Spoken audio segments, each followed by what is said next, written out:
भारत और यूरोप के बीच मुक्त व्यापार यानी फ्री ट्रेड की शुरुआत आखिरकार हो गई है।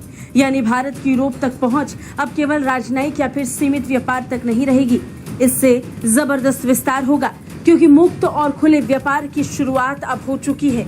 एक ऐसा समझौता है जो चीन और पाकिस्तान की मुसीबत और टेंशन को बढ़ाने वाला है। जो दाल की बात करते हैं, पाकिस्तान की इकोनॉमी के बुरे हालात हैं और आप लोगों को कहां पे लगा रहे हैं? It's for the first time in the history of the world that we are inking an free trade agreement with a binding commitment to invest $100 billion in India. Economy तो वो आजकल चूंकि एर्थरोल ड्रामा जो है बड़ा चल रहा है, इकोनॉमी थी, लेकिन वो तो ट्राइबल एर्थरोल की क्या इकोनॉमी थी और उस्मान की क्या इकोनॉमी थी, लेकिन उन्होंने बिल्ड तो की ना बात। दे बिल्ड इट अप ना। बात यही है, देखिए आजकल हम जिस दौर में बिकॉज़ दे रियलाइज कि economy is integral to. Wasid भाई, पाकिस्तान की जहां तक इकोनॉमी का ताल्लुक है ना, मैं ये नहीं मानता हूँ कि हमारी इकोनॉमी खराब है। इस डील से जो कि यूरोपीय यूनियन की और इंडिया की होने जा रही है न्यू दिल्ली के अंदर फ्री ट्रेड एग्रीमेंट के हवाले से, India and four-nation European bloc EFTA have signed a trade deal agreement to help promote investment. कुछ भी बोलो, ये नहीं सुनने वाला। इनकी क्या हैसियत है?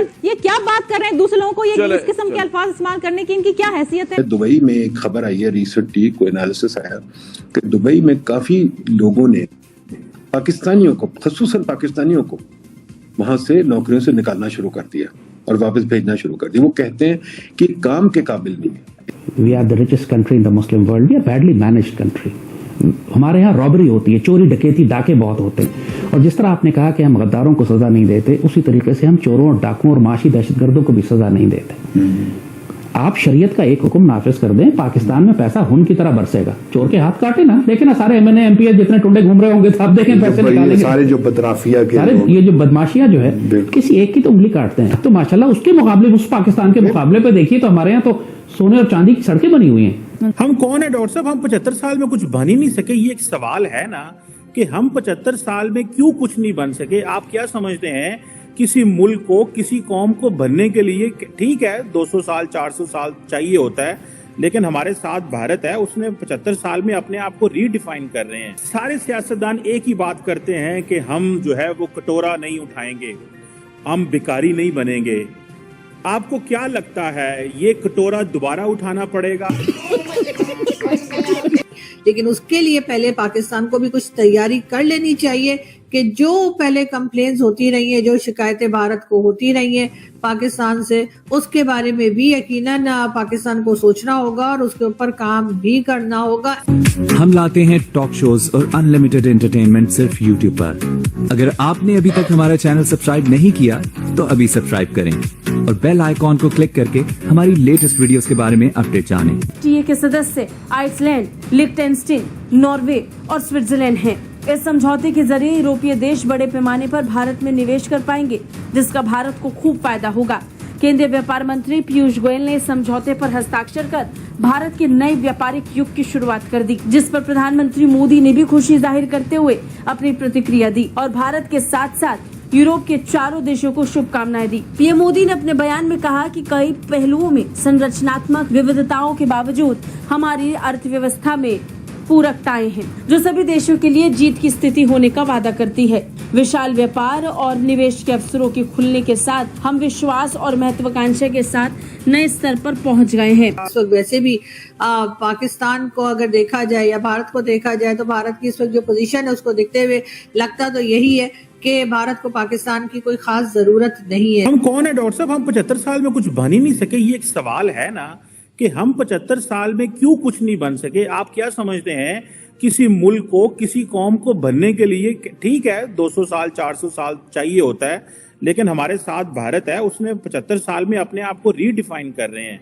तो हम क्यों नहीं? अगर हम अरब्स थे, हम पर्शियंस थे, हम कुछ थे, हम टर्क्स थे, हम सेंट्रल एशिया, हम कौन है? मतलब हम अपने आप को 75 साल में रीडिफाइन ही नहीं कर सके, अपनी नई आइडेंटिटी नहीं क्राफ्ट कर सके अगर हम क्राफ्ट करना चाहते थे।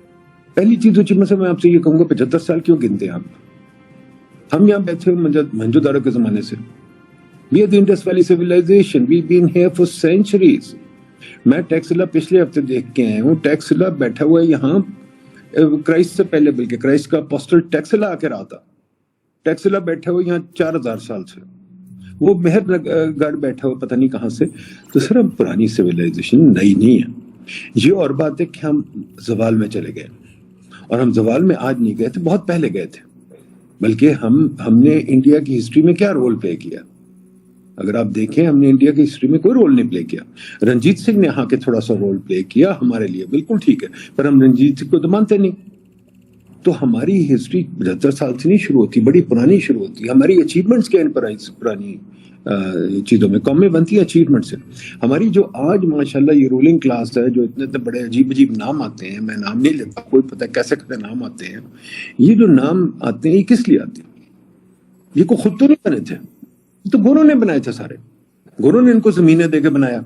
ان کے لوگ ہیں, ہم کون ہیں؟ ہم پھر آ کے بیچ میں ہم نے وہ ٹھیک ہے مسلمان بن گئے ہیں, بالکل ہم مسلمان ہیں, پر یہ ہم بھول جاتے ہیں کہ مسلمان ہم کنورٹ ہوئے ہیں. ہم عرب شرب کوئی نہیں ہے. وہ حسن خان بار بار ٹھیک کہتا, بھائی تم کہاں سے مطلب اپنا رشتے جوڑتے اور بولتے؟ ہم تو کنورٹ ہوئے, ہم نے لا الہ پڑھی ہے اس لیے مسلمان ہوئے. ہم لا الہ بالکل پڑھتے ہیں, ہم ہیں مسلمان. بٹ مسلمان کا یہ مطلب تو نہیں کہ آپ اپنا کوئی نیشن نہ بنائیں. ایک چیز ہوتی ہے آپ کی اسپرچویلٹی, بلیف, وہ ہماری بلیف اور اسپرچویلٹی مسلمان کی, پر ہم کمیونٹی اور ایک معاشرہ نہیں بنا سکے کیونکہ ہم آپس میں بیٹے ہوئے. فار ایگزامپل دیکھیں نا, آپ دیکھیں اس کو شیعہ سنی کا فساد ہے, دیوبندی بریلوی, مطلب سیکٹیرین ہمارے بڑے مسئلے ہیں. ہم ایک دوسرے کے ساتھ تک ہماری جو فرمان تھا یہی تھا کٹھے مل کے نماز پڑھو. ہم کٹھے مل کے نماز نہیں پڑھ سکتے, مسجدوں میں جا نہیں سکتے ایک دوسرے فرقے سے.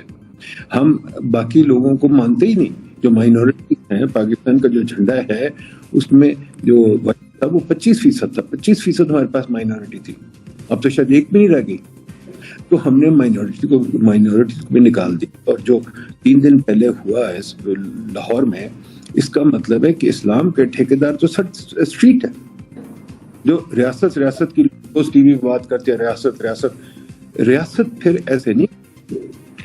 سڑک پہ ہر بندہ ججمنٹ پاس کر, یہ جو ہے کہ وہ ججمنٹ پاس کر رہے تھے, وہاں سب کو مارنے لگے تھے اور دکانداروں نے بچایا. پولیس تو بعد دکانداروں نے بچایا.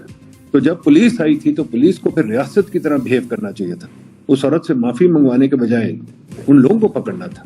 تو جب حکومت تب اپنی ریاست بنانا ہی نہیں چاہتی اور قوم بھی ریاست نہیں بنانا چاہتی, 4 بندے اکٹھے ہو کے فتویٰ پاس کر دیں تو وہ ریاست بن گئی. جوڈیشری کے پاس جانے کی ضرورت کوئی نہیں. ایک بندے کا فتویٰ لگایا, باقیوں نے قتل کر دیا. ہم تو پوچھتے ہی نہیں, سوال ہی نہیں پوچھتے, ہم تو قتل کرنے کو تیار ہو جاتے ہیں. تو خدا را دیکھیے اس کے آگے میں چلوں کیا معاشرت. آپ نے ابھی دیکھا ہے دبئی میں ایک خبر آئی ہے ریسنٹلی, کوئی انالیسس آیا کہ دبئی میں کافی لوگوں نے پاکستانیوں کو, خصوصاً پاکستانیوں کو وہاں سے نوکریوں سے نکالنا شروع کر دیا اور واپس بھیجنا شروع کر دیا. وہ کہتے ہیں کہ کام کے قابل نہیں. اگر اس سے کمپیئر کریں تو کتنی دولت اس وقت پاکستان میں. بات غیرت اور عزت اور قیادت کی ویژن کی ہے. ہمیں الائنس کرنا ہے, ہمیں جوائنٹ ڈیفنس پیکٹ کرنے ہیں. پاکستان ایئر فورس کے بیسز ٹرکی میں اور ٹرکش ایئر فورس کے بیسز پاکستان میں ہمیں چاہیے. اپنے ڈیفنس کولیبریشن نہیں, ڈیفنس پیکٹ بنانا پڑے گا ہمیں کہ ایک ملک پہ حملہ دوسرے ملک پر حملہ تصور کیا. کوئی سینس ہے اس بات کی؟ تو آپ کو یہ ویڈیو کیسا لگا کمنٹ باکس میں ضرور لکھیے. اس ویڈیو کو لائک کیجیے, شیئر کیجیے, سبسکرائب کرنا نہ بھولیے آپ کے چینل EFC.Z کو. تو ملتے ہیں اگلی ویڈیو میں. جے ہند.